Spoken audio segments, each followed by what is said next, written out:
Samantala, sa ibang balita, umabot na po sa Maynila ang mga protesta kontra sa pagtatanggal ng mga puno sa may SM Baguio.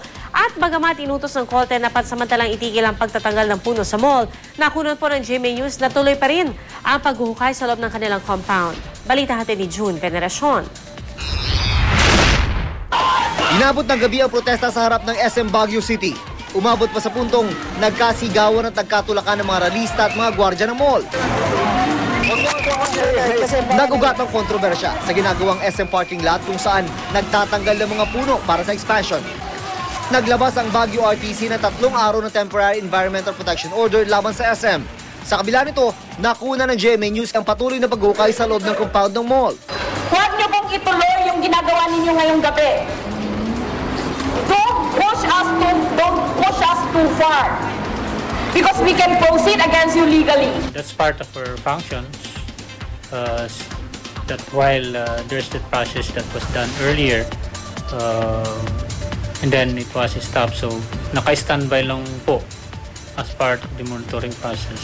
Hindi ang mga puno! Bawasan ang tubo! Bawasan ang tubo! Hindi ang mga puno! Ang mga rally sa Baguio, umabot na rin sa Metro Manila. Binulagan ng kilos-protesta ang opisina ng Department of Environment and Natural Resources.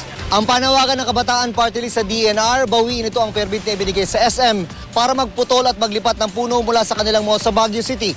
Kaya naman daw itong gawin kung talagang gugustuhin. Pinapasok ang ilang rallyista sa loob ng DENR para sa isang dialogo. Bawasan yung tubo at yung kasakiman. Huwag yung mga puno ang putulin. Pwede naman po na medyo mag-fasting muna sa kaganidan. Sabi naman ng DENR, hindi nila pwedeng kanselahin ang permit na ibinigay sa SM na mag-tree cutting at earth balling para sa kanilang expansion program. Unang-una, wala naman daw silang nakikitang paglabag ang SM sa mga kondisyong inilatag sa pagbibigay ng permit.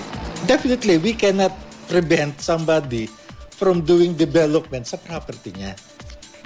Dahil karapatan niya yun. Sa clearance na ibinigay ni DENR Secretary Ramon Pahe para sa pag-issue ng permit sa SM, pinapayagan ang pagputol ng 43 alnus tree, earthballing o pag-transplant ng 77 Benguet pine tree at 42 sapling o maliliit na Benguet pine at alnus tree. Sa dami ng punong natanim na namin at itatanim pa namin sa Baguio, kaya niyang ma-overcome itong loss of absorption as a result of these trees being transferred or being cut. Sa pahayag ng SM, ang expansion daw ay sinagawa matapos makipag-ugnayan sa DENR at iba pang environmental experts. Sa pamamagitan daw ng earthballing ng mga puno, sinisiguro daw nilang mabubuhay ang mga maapektuhang puno. Sa bawat isang pine tree ililipat, magtatanim daw sila ng 50 kapalit ito. Pagbubutihin pa ang istruktura ng SM Baguio para gawin itong makakalikasan.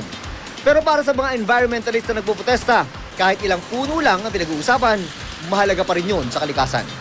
June Veneracion, GMA News.